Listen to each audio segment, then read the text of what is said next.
Wow, I am an idiot. Not only do I really not want to be in academia, but I also really don't want to be with you. Emery, he called as I marched toward the door. It's been 3 years. You can't do this. I whipped around.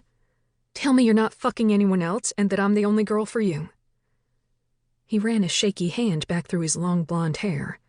He thought he was the cool professor, the one everyone could talk to about not just their research problems, but also their life problems. He'd reeled me in that way, and like a fool, I'd been blinded by the nice suits, fancy dinners, and finally finding a man on the same level as me. Turned out, he was just a rat.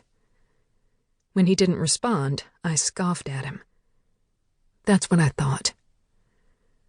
Walking out of his office was one of the most liberating experiences of my life. He deserved to lose his job for what he had done all these years, but I didn't have it in me to go there just yet. I walked into the history department and filled out the appropriate paperwork to withdraw from the program. Maybe one day I would want to go back and finish my PhD, but today I knew that I had come to the end of the line. One too many panic attacks, my first ever prescription for Xanax, and a dissertation topic that seemed perpetually out of reach had done me in. Screw academia. I drove my Subaru Forester back to my one-bedroom studio, cursing Austin traffic the whole way. How was it possible for there to be bumper-to-bumper traffic at all times? 3 years' worth of neglect had taken over my apartment, and my head ached from just imagining what to do with it all. At that moment, my life was completely open before me. No obligations, no job, no future. I rolled my eyes at my own ridiculous thoughts and began to stuff half of my closet into the 2 suitcases I had. An hour later, I tucked my MacBook into my leather bag, remembered to grab my phone and computer charger, and kissed Austin goodbye. I'd eventually have to come back for the rest of my shit, but for now, all I was going to do was kick up the Christmas tunes and drive the 6 hours home to Lubbock. The weird thing about Lubbock was most people had no idea where it was, and when you told them that it was actually not full of tumbleweeds or overrun by the desert, they'd seem surprised. As if that was all there was in West Texas.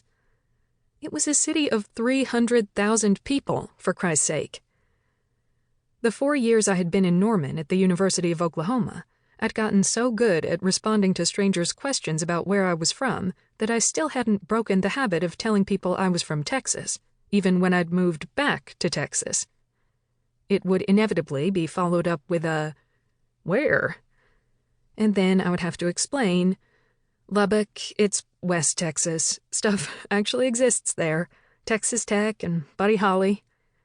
People would nod, but I didn't think anyone really believed me since they hadn't been to West Texas. My sister, Kimber, was waiting for me outside when I pulled up to her brand-spanking new house. She placed a hand on her swollen Prego belly, and her 4-year-old daughter, Lily Ann, ran around her ankles. I put my car in park and jumped out in a hurry to scoop up my little niece. "Hey, Lilybug," I said, twirling her in a circle before swinging her onto my hip. "Lilies aren't bugs, Auntie Em. Lilies are flowers." "That they are, Smarty Pants."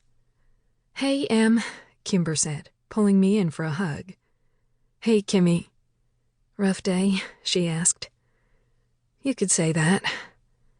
I dropped Lily Ann back on her feet and opened the trunk. Kimber hoisted the smaller suitcase out of the trunk, and I wheeled the larger one into her ginormous house.